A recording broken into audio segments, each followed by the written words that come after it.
Motivul pentru care suntem astăzi iarăși aproape de Pop Ivan. Salut, Lore! Este că a vrut să vedem nou refugiu. Un refugiu instalat foarte recent cu sprijinul celor de la Lions și cu Inspectoratul General de Aviație, care ar trebui să-i ajute pe cei care coboară de sus din frontieră pe această cărare semnalizată de cei de la Salvamont și să ajungă la un loc de refugiu unde să se poată odihni, să se refacă sau să ceară ajutor dacă este nevoie. E un proiect care se află de foarte mult timp în lucru și este o realizare care cred eu că trebuie salutată, felicitată, încurajată și înmulțită. Mai este nevoie de astfel de refugii, inclusiv prin Rodney și alte locuri din țara asta. Mai puțin de la mine însă, mai mult de la cei de la Salvamont, este meritul lor, dar până în alta arată așa de fain locul încât vederea este de 6 stele. Hai să vă arăt.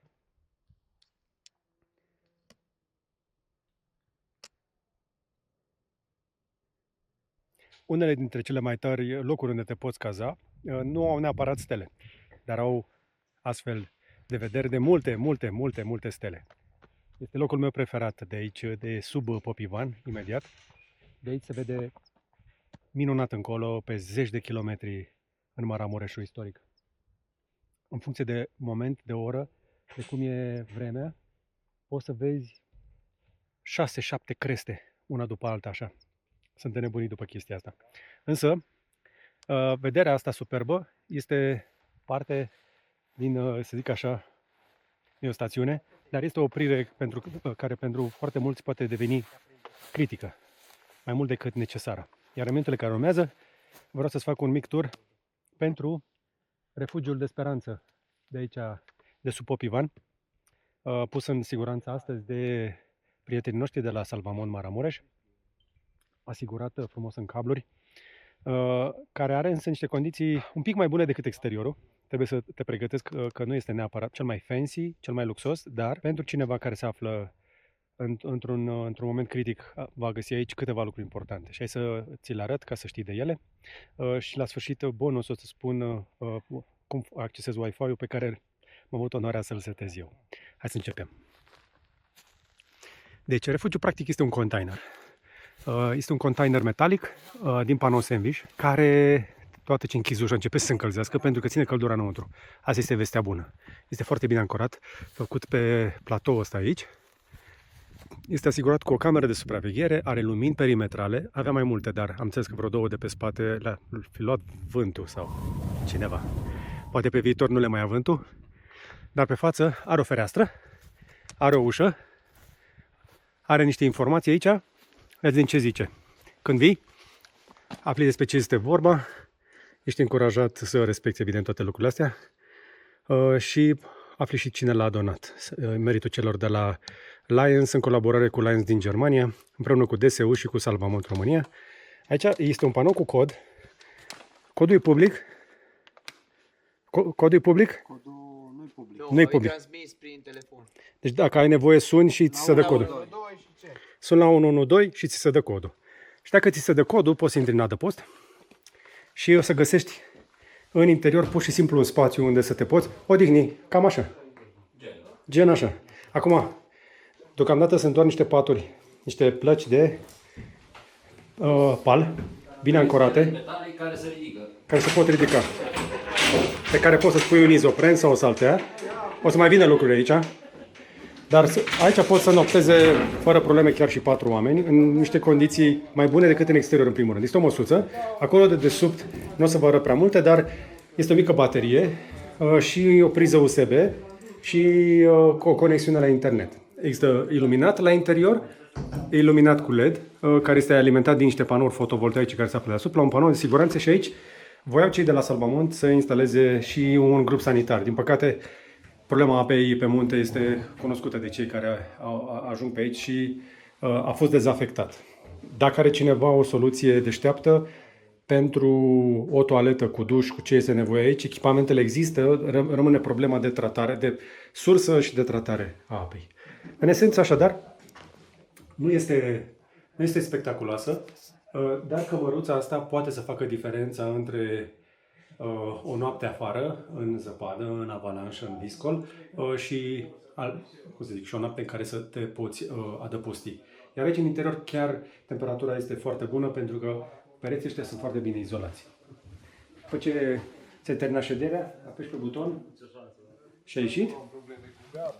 Și cam asta este un tur foarte rapid pentru acest container care a fost adus aici cu un elicopter de cei de la IGAV și a fost pus în siguranță, vă spuneam, de cei de la Salvamont care au săpat efectiv manual ca să-i facă această zonă de fundare.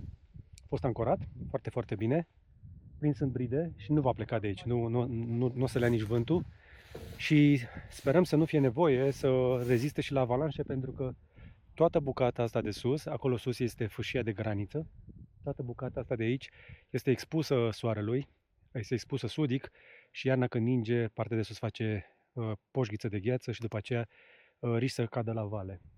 Ori să alunece oamenii, o să plece zăpada cu totul. Se mai întâmplă avalanșe în zona asta de aici.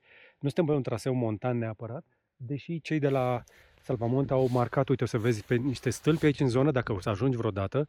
O să spun și care sunt recomandările în cazul în care chiar vrei să ajungi. Dar de sus, de pe creastă, când începi să cobori, o să descoperi acești stâlpi cu alb și cu negru, pe care poți să-i vezi pe o cărare amenajată cât de cât, care e mai bună decât alternativa, evident. Cam pe aici. Eu nu văd eu foarte bine că îmi bate soarele în cameră. Uite stâlpii ăștia. Și stâlpii te aduc aici și au și niște indicații pe stâlpi care o să te anunțe că e pericol în jos. Pentru că refugiul a fost pus strategic aici din mai multe motive. Toată chestia asta este foarte abruptă. Și pe uscat este destul de alunecos, adică e greu să stai în picioare. Cei mai mulți oameni refugiații încercând să ocolească partea de graniță, coboară încoace. Și tentația lor este să se ducă încolo. Și dacă vor vedea refugiul aici, o să facă mai degrabă stânga și vor veni aici, vor cere ajutor. Aici este și semnal, există și Wi-Fi. Vă spuneam că l-am setat. Deci există un loc de adăpost, astfel încât să nu o ia la vale prin prăpastie. Pentru că aici deocamdată pare încă accesibil, dar odată ce te duci încolo, o să vă și arăt, acolo este faimoasa Criva. Criva unde am filmat și anul trecut și nu doresc nimănui să ajungă acolo neechipat, fără echipă după el și fără experiență. Iar cei care ajung aici de cele mai multe ori, evident, nu vor avea experiență. Deci, tentația asta este să vină de sus, să coboare prin prăpastia asta, care se prelungește în jos încolo și ajunge într-una dintre cele mai sălbatice chestii pe care o să le vezi vreodată. Și ăsta e pericolul cel mai mare, pentru că astăzi este zi frumoasă. Ne-am uitat la prognoze, de-aia am ajuns azi aici, că voiam să ajungem ieri, spre exemplu. Dar chiar și astăzi, spre exemplu, vremea este capricioasă. E bine, acolo în jos, acolo e prăpastia prin care eu am coborât cu salvamontiștii anul trecut. Și de aici, de sus, pare fezabilă, nu? Se pare că cobori prin pădure. E bine, pereții stânga-dreapta sunt foarte, foarte abrupți. Terenul este foarte rupt. Mai sunt cei care își asumă riscul de a urca pe acolo. Vii prin valea asta și urci pe bucata asta de aici. Sunt niște cărări, dar alea sunt drumuri de oi. Pe acolo mai umblă ciobanii. Și riscul este să te duci pe acolo și după aceea ajungi deasupra acelei stânci și dacă nu greșesc eu, asta este una dintre stâncile unde Dan Benga a petrecut și a petrecut Crăciunul, când probabil a fi să fie în altă parte încercând să salveze pe cineva. Sunt foarte mulți oameni care rămân blocați în zona aia de acolo, pentru că li se pare că dacă o iau pe acolo, o să iasă undeva bine. Din păcate, în zona asta, poate ce cobori, ajungi în Criva, unde este foarte periculos, și încolo nu prea mai ai alte opțiuni, că tot așa este foarte, foarte abrupt. Sunt niște zone cu niște povârnișuri destul de dure. De-aia oamenii refugiați încearcă să ocolească zona asta, dar asta este zona mai sigură și astăzi nu voi coborî prin Criva, o să fac varianta pe Șerban, am înțeles că zice, și acolo mai avem varianta de creastă. Am putea să o luăm și pe creasta aia, dar din nou refugiații evită creasta aia, pentru că și aia se continuă în cele din urmă jos în localitate, doar că le e frică să fie expuși. Din motivele evidente, pentru că toată zona asta de aici este monitorizată de absolut toată lumea. Data trecută când am fost aici am văzut inclusiv elicopterul de la frontieră Frontex, care a trecut de vreo 2 ori în patrulare, sunt drone tot timpul, sunt și grănicerii din ambele părți.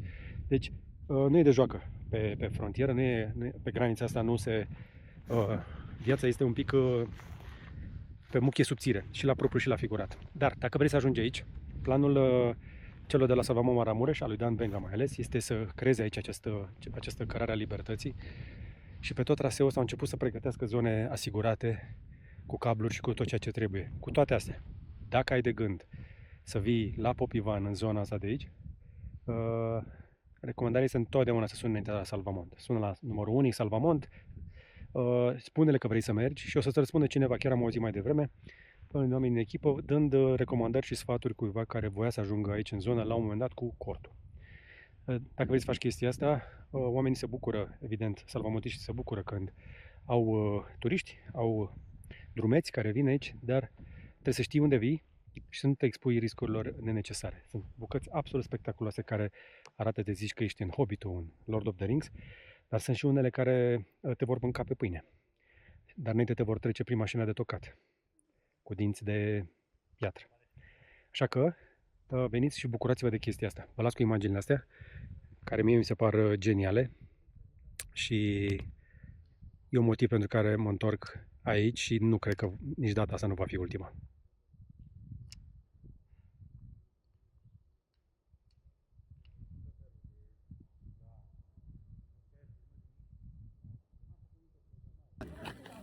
Și totuși cum procedăm, Dane? Le furăm șlapii. Asta e singura soluție? Nu avem altă soluție. Nu, serios acum, ce faci? N-ai ce să, nu poți să le Da, cu impui. copii? Da, dar nu poți să le impui. Problema e alta. Știi cum, fiecare om când merge undeva, se interesează unde merge, care sunt niște reguli, poate nescrise. Te duci în șlapi pe o zonă care e destul de dificilă. Dar noi știm asta. Dar nu putem să îi oprim. Noi nu putem să închidem trasee turistice. Nu avem competența asta. Într-un sfert de oră am văzut mai multe rânduri de sandale. Sandale cu strasuri. Frumoase, ele erau frumoase. Pantofi de lac. Pantofi de lac, da, cu pantaloni de costum și cu cămașă albă scrobită. Am văzut sandale la copii. Aici e o problemă, pentru că săracii copii, ei vin cum sunt învățați. Și totuși, oamenii care sunt acum la noi o să zică, bine, dar tu ești Salvamont. Da, dar noi le explicăm, le spunem. Păi și mai mult? Bine, mai mult nu poți să te duci să iei omului șlapi din picioare sau să îi interziți să meargă. Îi spui doar să aibă grijă și pe cât posibil... Ia fi atent. Da. Vai, nu cred. Da. Păi despre asta vorbeam acum. Da, mi-e și rușine. Auzi, măcar, chiar nu poți să faci nimic? Nu. Nimic, niciunul din noi. Cine ar putea să facă ceva în legătură cu chestia asta? Uite și tu. Da, e foarte important ei să facă, pentru că până la urmă e vorba de disciplină și de sănătatea lor, da? Cunoaștere și de sănătatea lor, da. Bine, nu te uita în față că o să vezi niște șlapi. Băi, nene, deci șlap după șlap. Dar șlap cu acea prindere între degete, care e spectaculoasă. Și acum aici apare ușor, dar mai încolo nu e. Da. Și totuși, nu ar putea măcar poate Jandarmeria Montană să facă ceva în legătură cu asta? Ar putea, dar și ei, îți dai seama, totuși ei sunt în număr mic, nu poți fi peste tot după toți oamenii care merg pe munte. Atunci e foarte important ca cei care merg pe munte, și eu mă bucur că îi văd.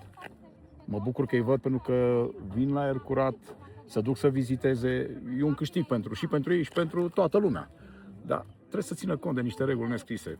Când te duci undeva, te duci într-o zonă, nu te interesezi. Ce se poate? Nu te duci la teatru în pantaloni scurți și în șlapi. Depinde, că am mai văzut. Depinde de teatru, da. Bun, acum noi putem să vorbim mult, sunt multe chestii care se pot rezolva cu reguli, dar sunt multe chestii care se pot rezolva cu amendă. Ne-am mai pus la intrarea în trasee, am mai avut zone în care am pus indicatoare, semne, șlap bătut cu cuiul pe un stâlp, pe un indicator și cu un X. Nu l-am văzut. Păi nu l-ai văzut că l-au rupt, l-au luat. Mai puneți unul. O să punem. Nu, acum serios, dacă aveți orice fel de idee, orice fel de recomandare, oamenii ăștia se minunează în fiecare zi și din păcate, sau din fericire, nu-i treaba lor să le spună oamenilor cum să vină încălțați, treaba lor este să-i salveze atunci când cad. Și ăștia cad des, pentru că odată ce vine echipat pe un drum de munte, total surprinzător, iar pietrele alea când se udă devin destul de periculoase, mai ales în zona de la Cascada Cailor, de unde am fost acum. Cât de descărați de aici? Zilnic avem acțiuni. Păi și atunci cum facem?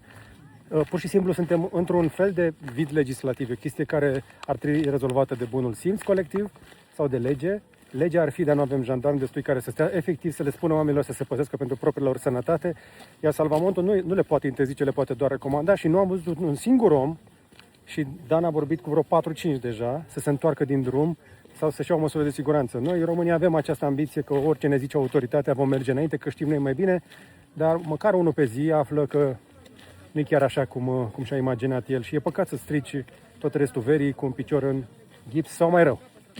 Da. Așa, orice fel de idee, orice fel de recomandare, lăsați-o mai jos la comentarii. Poate chiar rezolvăm chestia asta într-un fel. Habar n-am. Uite, eu unul sincer recunosc, nu am nicio idee. Ai tu o idee mai bună? Nu. Și asta face toată ziua.